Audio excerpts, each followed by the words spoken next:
as I grow older, I'm realizing how actually short our life is. And sometimes we care too much about little things that don't matter. So I think learning to look at things more on the lighter side, on the brighter side. We all here only for a short time. And generally, we all want to help each other and be a good person. Welcome to The Art of Speaking Up, a podcast that empowers professional women to rise. I'm your host, Jessica Guzik, and in this show, I take you undercover into the stories and lessons that I learned, sometimes the hard way, throughout my career. I also talk with working women, leaders, and coaches to show you that no matter what your struggle is, and no matter what your career goals are, you already have all the talent that you need to succeed.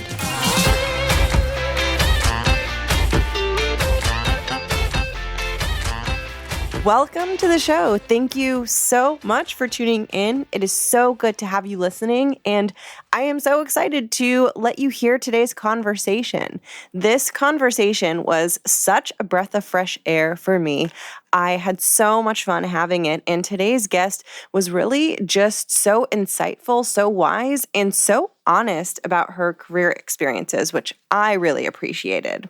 You are going to hear us talk about some of my favorite topics like career advancement and expanding into bigger roles and having a growth mindset and the challenges of showing our personalities and being authentic at work, and also the overall connectedness of who we are and how our sense of self-confidence at work is really part of this overall holistic sense of self and how it is all interconnected.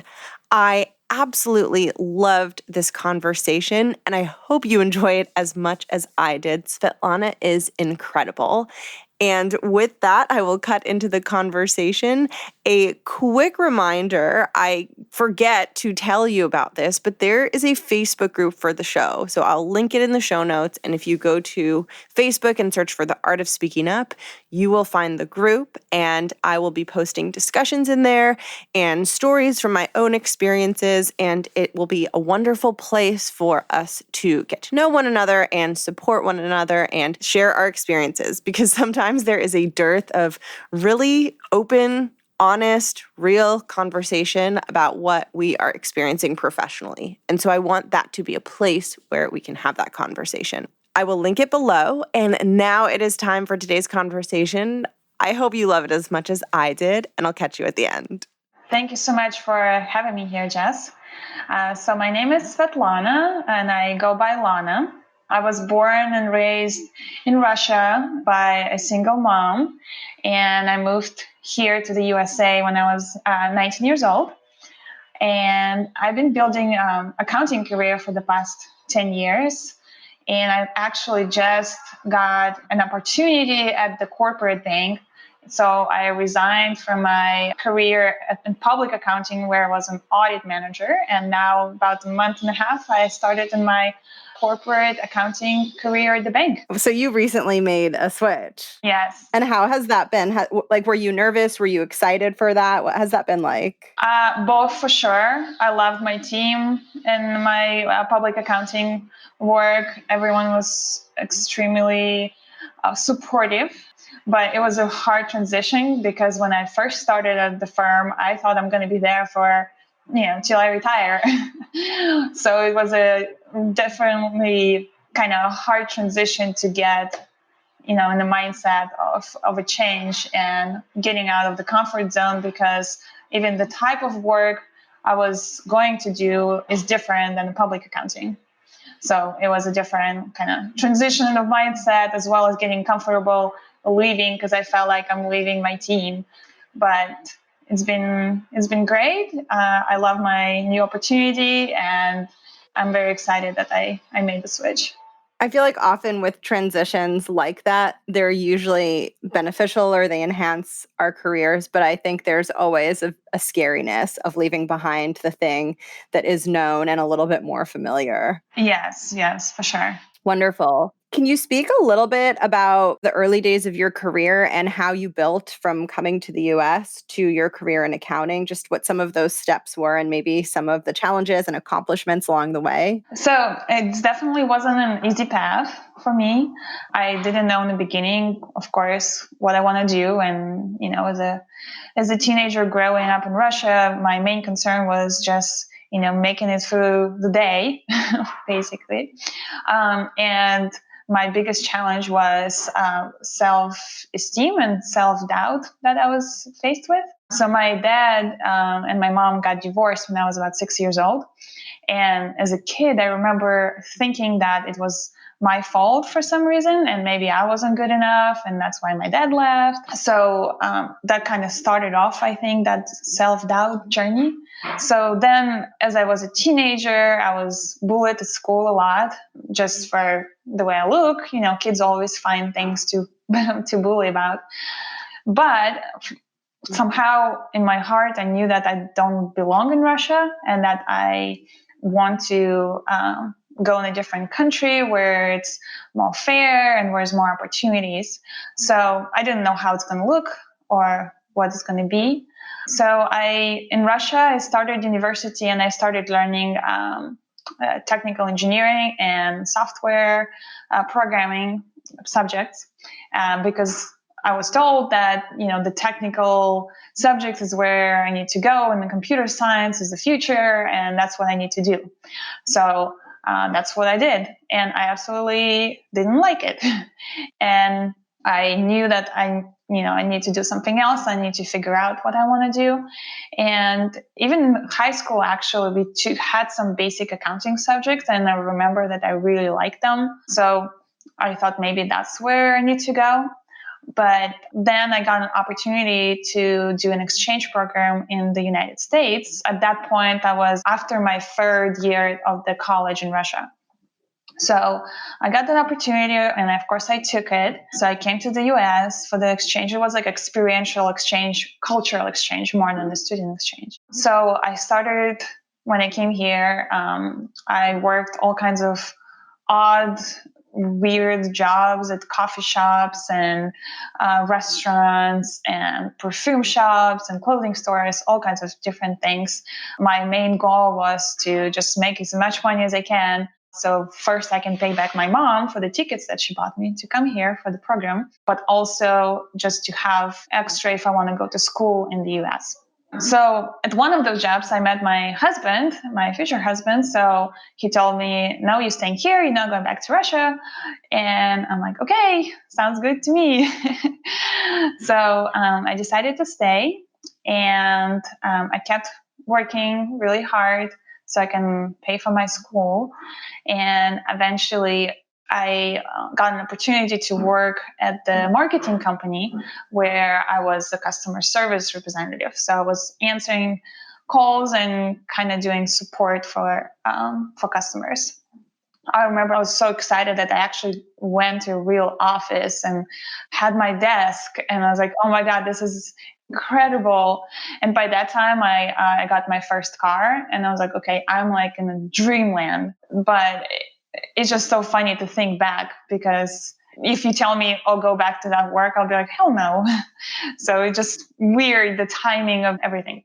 So anyway, I was working at the marketing company, and because I was so excited, I just was trying to do my best job. I was helping everybody. I made friends in an accounting department, so I was always talking to them about what they do and how what I do impacts them. And it was always so interesting to me how money works and how businesses work. It just fascinated me. Probably coming from Russia and not having money at all, I just wanted to know everything about how it works, because if I knew how it works in my mind, I could make it work for me. So they saw my dedication and kind of my work ethic and how I'm interested in accounting. So when opportunity opened up in that department, they offered it to me. And of course I took it and I was so excited. And I started learning about accounting, and even on my weekends, I was Googling stuff on how to do accounting topics. I took some online free classes that wherever I could to learn. And then eventually I decided that I should probably go to school and get a degree since I like it. And it seems like that's the way I'm going to do it. So that's when I enrolled into school. And about the same time, actually, so I had my son. My son was born in October, and then I started my school in January, and I got another promotion at my work as an accountant. So it kind of all happened at once. And my biggest challenge there was to figure out how I'm going to do it all. My husband wasn't very supportive of me because he thought it's too much and I won't have time. So I'll fail at either being a mom or I'll fail at being a student or at my job.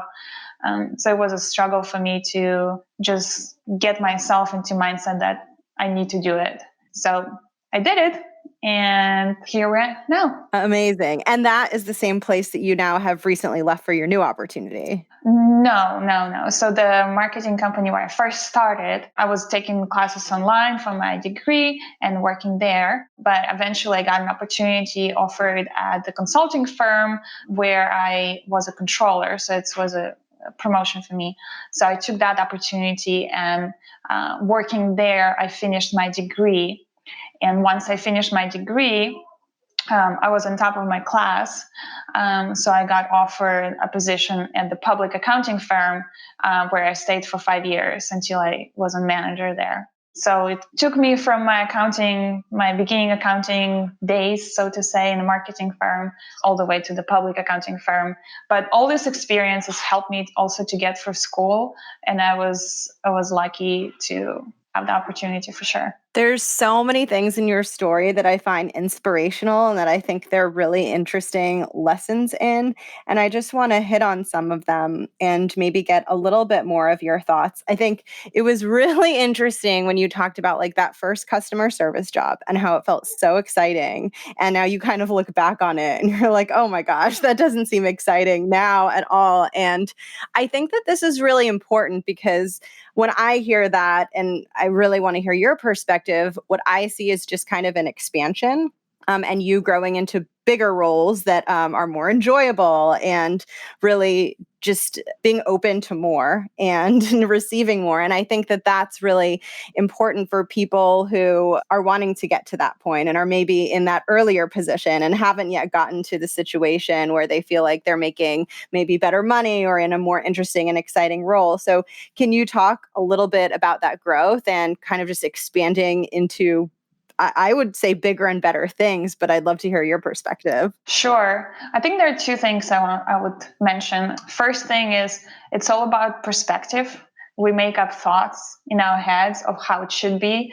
So our perception of things is based on our expectations. So we expect certain thing and it doesn't meet our expectation, then we're unhappy. But then if it exceeds, even though it might not be great, but if it exceeds our expectation, all of a sudden it's amazing. So I think we just need to realize it. I don't think it's good or bad. I just think we need to realize it because sometimes even when I was a manager at the largest accounting firm, sometimes I would be like very negative about it or upset about it. And then I realized, oh, well, it's because now that I'm growing, my expectations are growing also. So it doesn't necessarily mean that the job is bad or anything like that. It just means my expectation has changed and maybe I need to change my perspective about things. So again, when I first started and that first customer service job, my expectations were very low because I was working, standing on my feet from 6 a.m. to 2 a.m. at 3 different jobs. So for me, it was amazing step up. So I was extremely excited. So, but again, as you kind of stay in the same position for a long time, then your expectations are growing. Now you want more. So that's kind of first thing. And second thing is I always try to have a growth mindset. So it's okay that after a while I want more or my expectations are growing. I think it's a normal process. So it's not necessarily bad. And I always try to learn different things. And when I talk to people, it's fascinating what other people kind of bring to the table. So I'm always open to new things and kind of having a growth mindset of learning. I love reading. I read books all the time.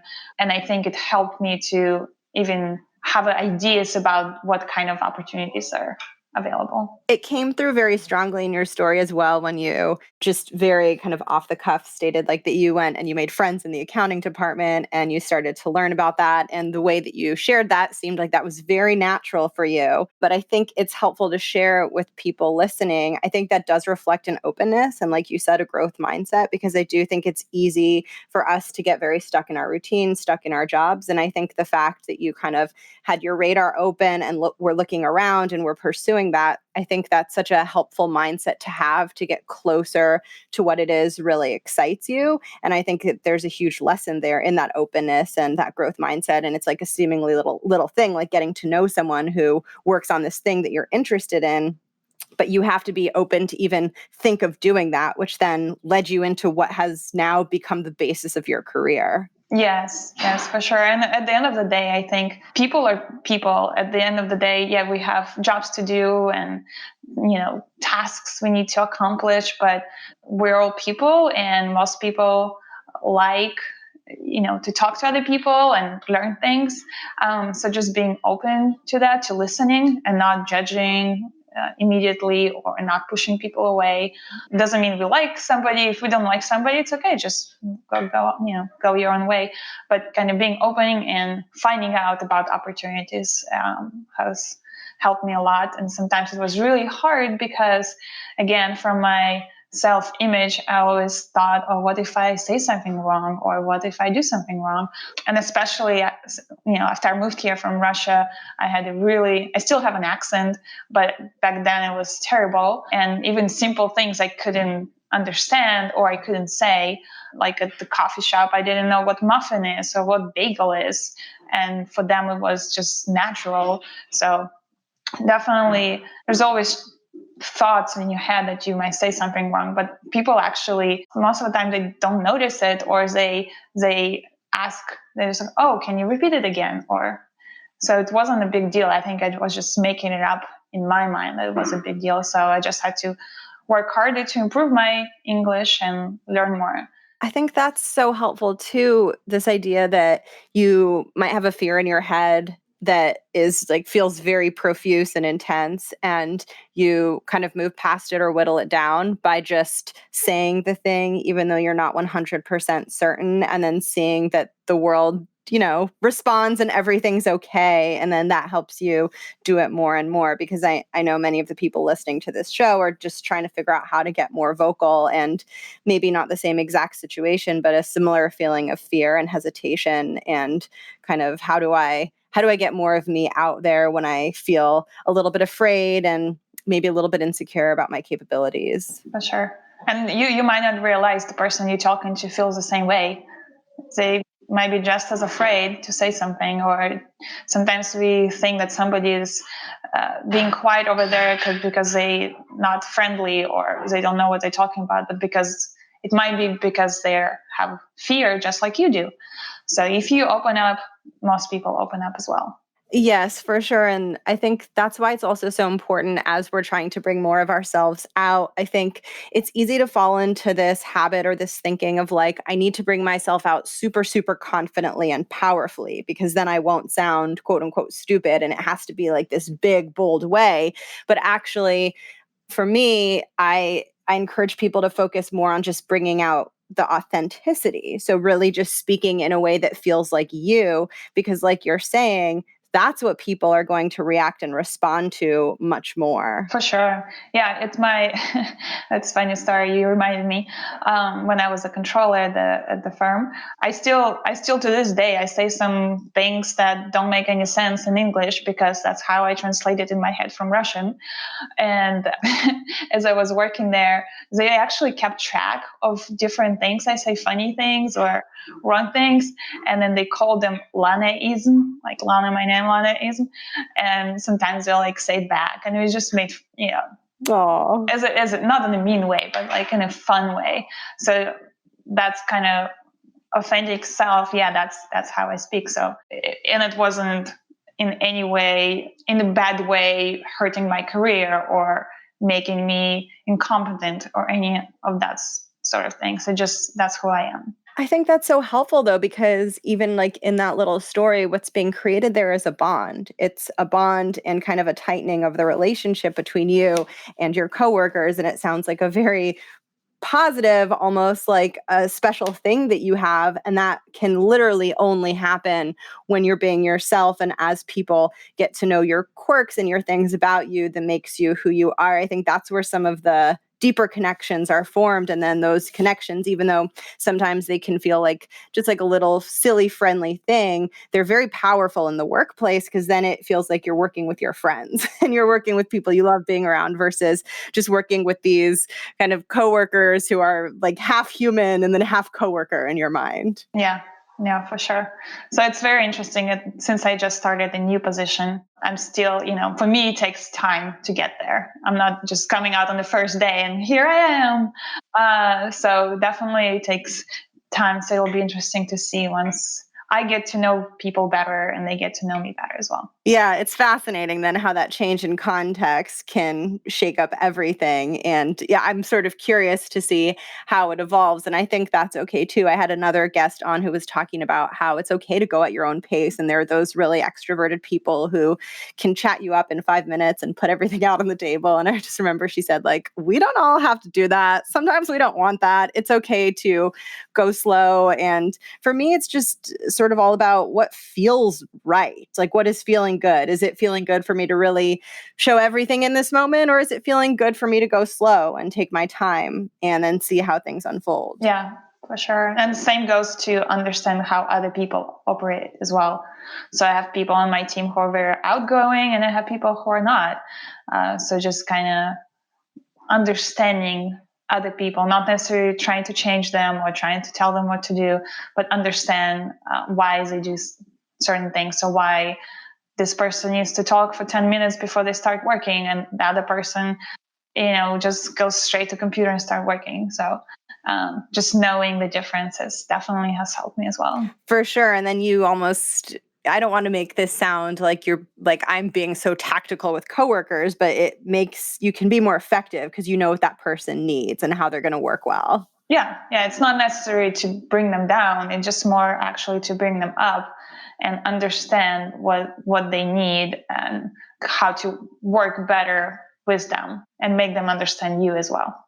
Can you talk a little bit about your experience of the tension between, I really want to advance in my career, so I want to do things well, I want to be available, I want to be saying yes to things, versus having to have boundaries and assert and focus on what you think is important, and that kind of careful balance between being willing to work on things, but also having the assertiveness that's required to step into leadership in a role? Mm-hmm. Sure. So definitely in the beginning of my career, I was a yes man. Give me everything. I'll do anything. I won't say a word. If I'm overwhelmed, it's okay. That's how it's supposed to be. I think a lot of it comes from my background. Because I was raised to just kind of keep it quiet and do what I'm supposed to do. And that's kind of what I brought with myself going into the career. So I think maybe sometimes it was taken advantage of, but I think most of the time, because I didn't speak up, nobody even knew that either I'm overwhelmed or I need help. So I don't think always people know exactly where you're at unless you tell them to. And again, in the beginning career, and because I wanted to, in my mind, saying yes to everything was the way to be recognized or be a good employee. If you say yes to everything, then it means you're good. But then as I got promoted and as I started growing, I realized it's not actually the case. And when I had somebody working with me who was that way, and I never heard any feedback from them, I realized that maybe they're going from the same thing.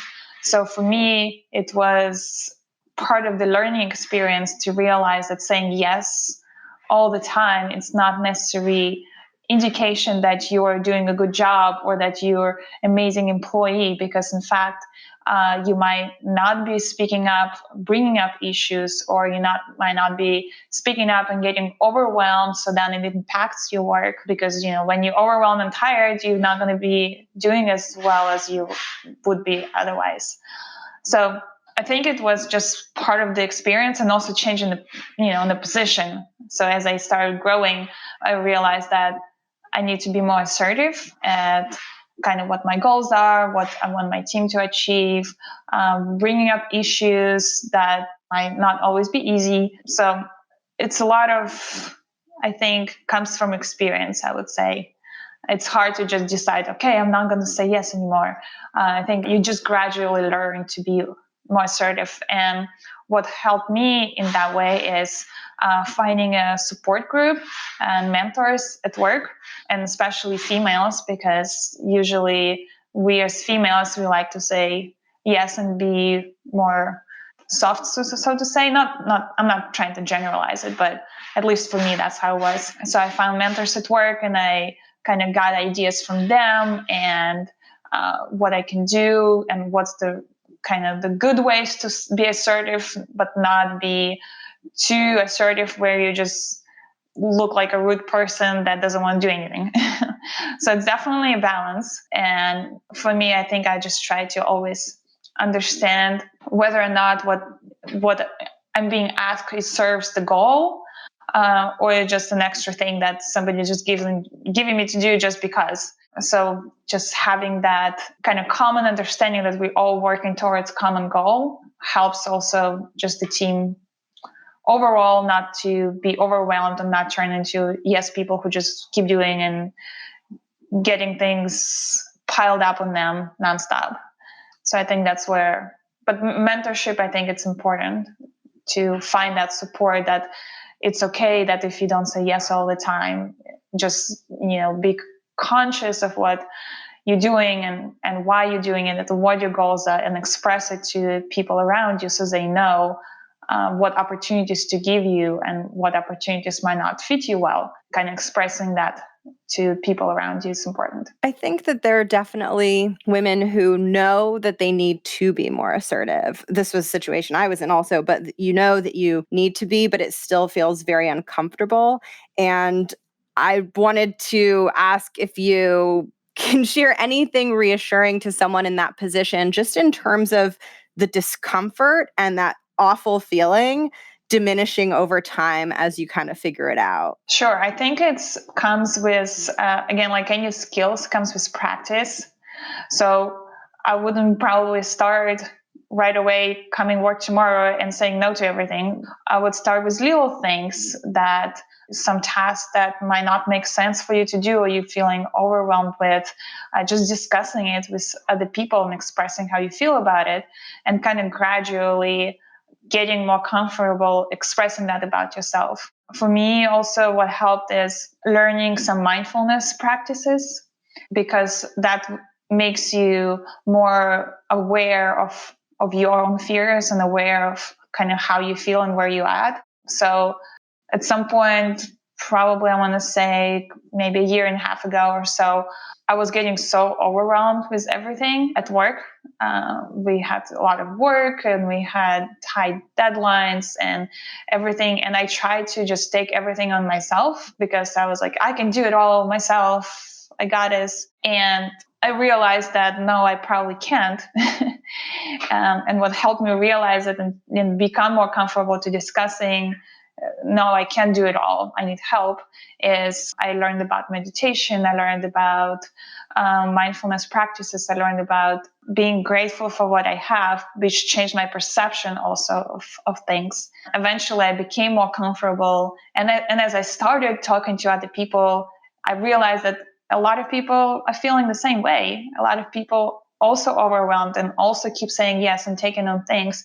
And once we talked, all of us talked about it together, and we kind of figured out where each one of us is, then we became more open and we figured out how to move things around. So that it makes sense for the overall goal as well as for our own goals. That's very reassuring too, that some of what helped you were those tools like meditation and mindfulness, because it does feel really empowering and almost comforting to know that when these challenges come up in the workplace, there's this entire subset of solutions that are completely out of the workplace and just completely within your control and aren't dependent on what's happening around you or the people around you at work, but just things that you can go and do. And I think that that's really powerful and really special when you find those things. And once you know what those things are, that really give you the strength to draw on then when you are in the work environment and dealing with the difficult situation or the difficult moment. Yes, for sure.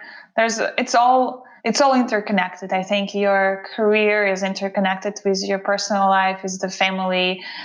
It's all about how you make it organically work together. I think that approach is more sustainable than just separating it all out and you're one person at work, then you come home, you're a different person, all of that. So I think connecting those mindfulness practices that you might practice at home and connecting it with how you approach things at work helped a lot.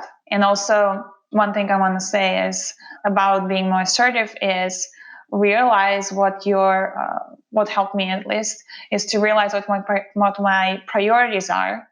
And make sure that people I work with know what my priorities are, not just at work, but also in personal life. So for me, priority is my family. So if my son needs to go to a practice, I'll take him to the practice and then I'll finish my work at night if I need to. Or, if he needs anything else, he'll be my number one priority. And actually, when I expressed it, I did not get much rejection or objection, so to say, because they say, yeah, that's how it's supposed to be.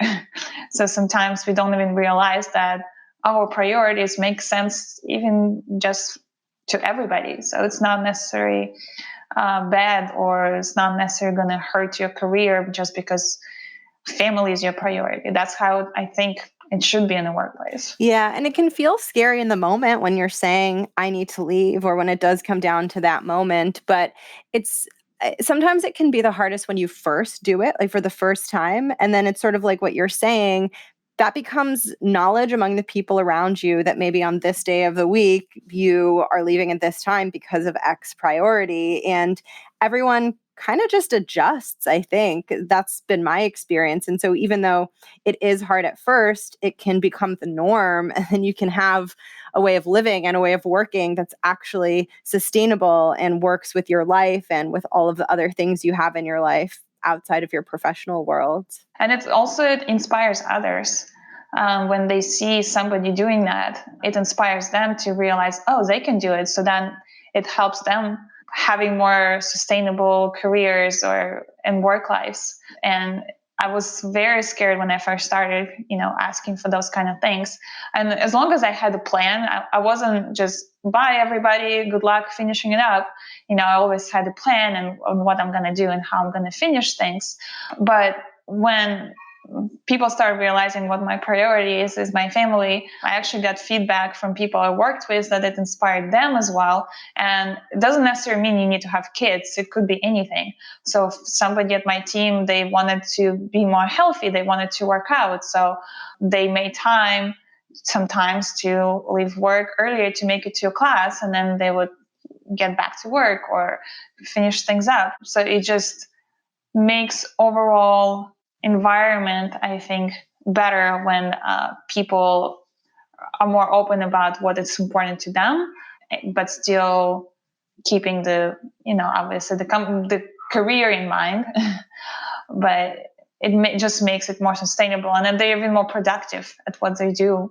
At least I felt I'm more productive and happy because I knew I accomplished something that I wanted to do for my son. And now I feel more grateful for my career that allowed me to do that. So I give more of myself to my career that way. Yeah, because it almost becomes more balanced. It's like a give and take. And so it's sort of like if you're in an imbalanced relationship, you're going to grow to resent the person after a while. But if you really feel like they have your back and you have each other's back, it strengthens it. And it's kind of the same thing when you have that freedom to live your life in a way that works, as long as you're able to keep things moving, for the team and the people around you, you just feel on an emotional level so much better about everything. And then, like you said, your productivity is higher and it opens people up to do the same. Can you share just maybe one or two little tips for someone who's listening who is wanting to be a high performer and advance and be recognized as someone to get a promotion or get a bump to the next level? Are there a couple things you would say for them to keep in mind as they're thinking about that and trying to figure out, how do I distinguish myself without just working harder and harder and harder and more and more and more all the time? Yeah, sure.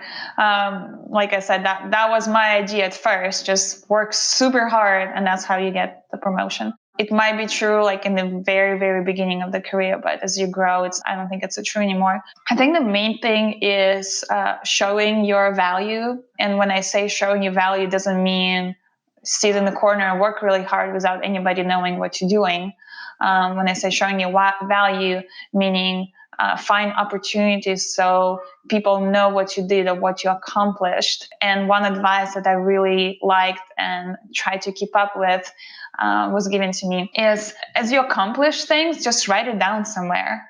It doesn't necessarily mean you have to stand up and yell at the whole room what you just accomplished. Just write it down, keep a list of things you accomplished. So when you have the conversation with your manager or your boss, or you have that in your mind, because sometimes we forget things that we have accomplished. Or as you have casual conversations with people, when they ask you, hey, how it's going, instead of saying, oh, everything's great, and then you're kind of done and move on, maybe have something on your back pocket where you say, oh yeah, everything is great, this is what I did last week, or something like that kind of keeps you in mind of people, of things that how you bring value to the company, or not being afraid to talk about it. So get comfortable. You can practice at home in front of the mirror how you're going to, have your line ready for when you see somebody to let them know your accomplishments, and kind of not being scared of talking about it. That's so helpful. And I know this is a struggle that I had that I'll share in case anyone can benefit from it. I think if someone feels stuck and not able to really identify an accomplishment, make sure not to set the bar so high. I think sometimes it can be like you're looking for did I cure this disease, or did I do this thing? And sometimes it's a simplification, and it's like, what am I working on? What has been done? What has been moved forward? I think because I know I can be very hard on myself at times. And if it's not like the craziest, most incredible thing, I'm like, oh, well, that was a project. I guess that's an accomplishment. Yes, for sure, for sure. When I say accomplishments, I mean more even like the little things. Maybe you helped somebody today. Maybe you gave mentoring advice to somebody. That's an accomplishment. Anything that kind of provides value, I think it's an accomplishment, which brings me to another, I think, important point of kind of getting recognized is genuinely caring about other people and overall team. I think goes a long way, because nobody likes people who just do their thing and go and they never talk to anybody and never help anybody. So being a team player and working together and caring about people, I think it's important. Can you talk a little bit about your relationship with your femininity and kind of how that's then translated into a professional setting? Sure. So I think for me, the challenge was, again, coming from my cultural background, because in Russia, although I was raised by a single mom and she worked a lot to provide to us and support us, I think general idea in Russia when I was growing up is that man goes to work and man is providing for the family, and women's job is to kind of cook and clean and raise the kids. Now it's a little bit different, but kind of as I was growing up, that was the mentality, so to say. So the challenge I faced is even when I moved here, I still kind of had that in my mind. Like, is that what I'm supposed to be? But especially, coming from a different country, of course, there's all this stereotype that I got that I'm here just to find a husband and be a housewife to some rich guy, and, constantly having questions asked about me. So when are you getting married since you got here? So, and it wasn't even in my mind. I was going to work really hard and go to school and all of that stuff. So it was really hard to kind of express my femininity at work, because I always felt like it's taken in a different way. So it's not taken in a way that I want it to be, but rather that, oh, she's here just to find a rich guy and get married and be a housewife. And at my early jobs, most of my bosses were males, so it was also hard to just kind of balance my presence, so to say, at work as a female, working and interacting with them. But I think what helped is talking to other women at work and making those connections. As I kind of grew in my career, as I mentioned, finding a mentor who is a woman and kind of getting an idea of how she felt, and I'm just realizing that she felt very similar to me. So I think over time, I learned to just express, again, being authentic and express, yes, I am a female and I have all these things that come with it, but I'm also a hard worker and a team player, and I want to do my best work. But it didn't come easily at all, I would say. It was change in the mindset before I could get there. And speaking of mindset, one of the last of the main questions that I wanted to ask you was just about what your next mindset goal is right now. What is that next thing that you're trying to grow into? So, very good question. So I think for me, I'm working on doing things with purpose more.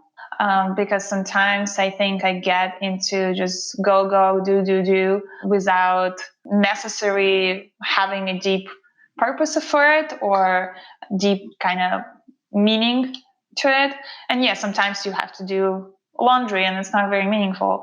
But overall, in a general sense, I want to find meaning in what I do. So the way I started doing it is I started volunteering more, and I'm on board of a nonprofit and I help foster kids. So I think finding meaningful things in life is what I'm working currently on. And even if I'm at work and I'm doing accounting stuff that might not be very meaningful, I'm trying to find meaningful ways I can help somebody maybe figure something out, or give an advice to somebody who's younger than me about school or something like that in my career that is not strictly related to spreadsheets and accounting, but having more deeper meaning in anything that I do. I think that's really beautiful because I think so many people struggle with feeling like they don't have purpose and trying to find purpose, especially in their careers. And I think sometimes there can be this pressure to have this perfect job that fulfills you in every way. And I think it's really cool to hear about how you're finding it in these different places and kind of slotting it in. And it frees us up to think about finding purpose in many different ways so that we can start to find it wherever we are now, if it's not something that we feel like we have enough of or the amount that we want. Yeah, not every just job itself might not be very meaningful, but I think in most jobs you can find a meaning or a purpose. It's funny because I remember it always comes up to my mind. So when I was working at the audit firm, and there's this restaurant, not the restaurant, but like a fast food salad place. We grab lunch sometimes, and it's just like a build your own salad kind of thing where the person behind the counter just throws things on the salad.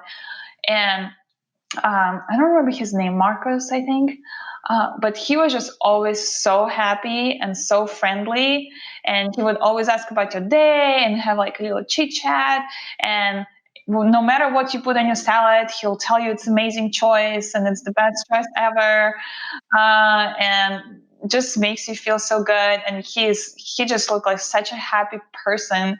and he's just standing there throwing things in salad. So it just always blows my mind, from one way to look at it is, yeah, he's just doing meaningless throwing things in salads. Like, who cares?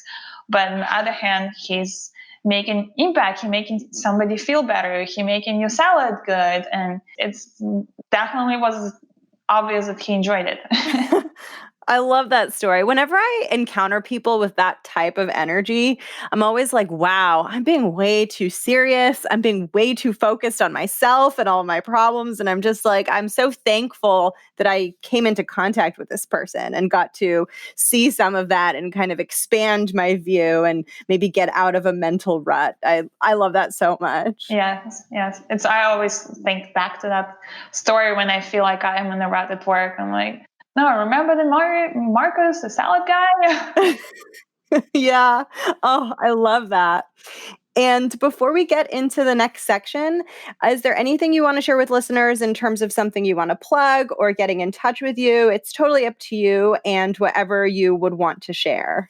Sure. So one of the things I'm passionate about and I have recently become passionate about, besides finding meaning, is also about goal setting and goal achievement. And I found those two subjects of finding meanings and goals very interrelated. Because for me, as I was crushing the goals and doing all these things, people always ask me, how do you do it all? What's your secret? And I always was like, oh, I'm just a badass, I'm getting it done. But then it's not true. I was not a badass. What the real thing behind this is, one, I had a lot of help, and two, I was trying to set goals that had meanings behind them, so it kept me motivated. So I think sometimes we set goals that are either have no meaning behind it, or we're doing it for somebody else, or just because society told us we need to have this or that. So I became very passionate about understanding that whole process of achieving goals and setting goals. And one of the most important things, I think, is to set the right goals, whether it's your career or your family or wherever else you need to achieve the goal.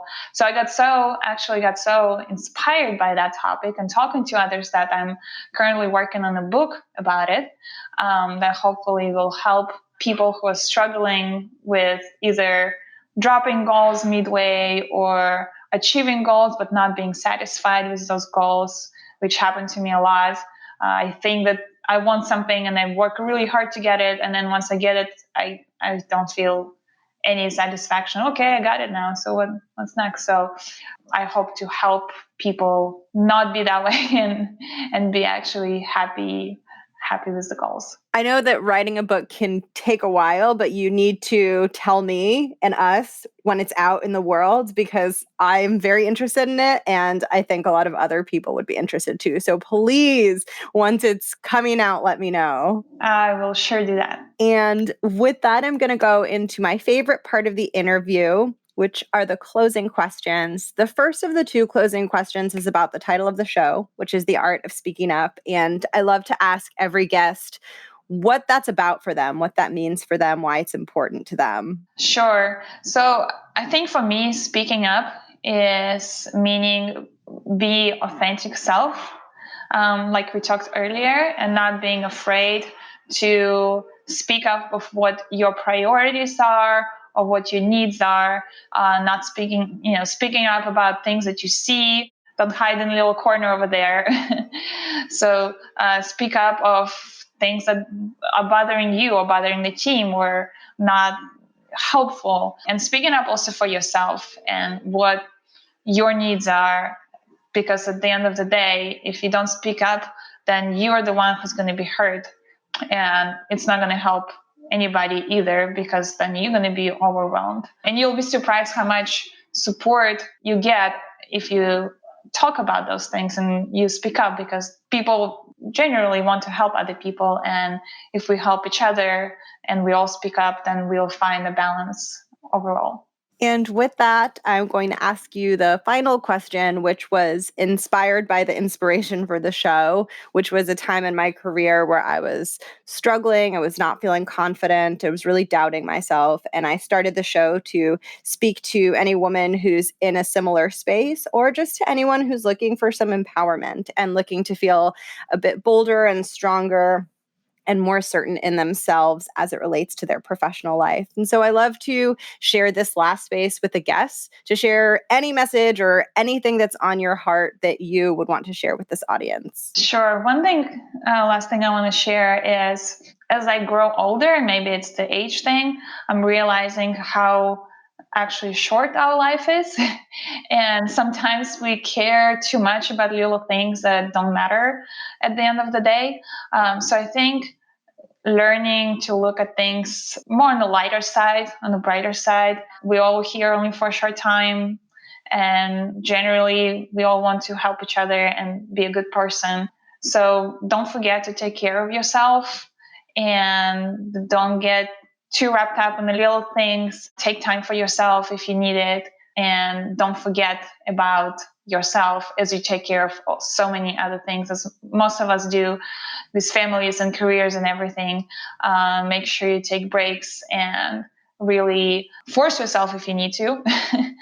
And eventually it will become part of your lifestyle, and you'll realize how positively it impacts other areas of your life. Thank you so much. Thank you so much for having me. Thank you so much for tuning in to my conversation with Svetlana. As soon as I learned that she was writing a book, I really wanted to read it because what she shared was resonating with me on a very deep level. And I just felt kind of in awe by the way that she sees the world and the way that she gave advice and answered some of the questions and topics that I think a lot about. And I'm hoping that I get to read it. If you are too, I will keep you posted on when that comes out into the world, selfishly, because I'm excited about it. And aside from that, I hope you're doing really well. If you have made it all the way here, wow, thank you. And also check out the show notes for a link to the Facebook group and a link to sign up for my newsletter, which is going to be not a typical newsletter of like, here's what's happening. I don't know, not that kind of newsletter. More a little bit like personal essays or shorter blog posts about some of the topics that I'm often thinking about or working on or focused on or interested in, like confidence and leadership and struggle and all of the things. So if you're interested, check out that in the show notes. And besides that, I hope you're doing well. I hope 2020 is going well, and I'll catch you in the next episode. Bye.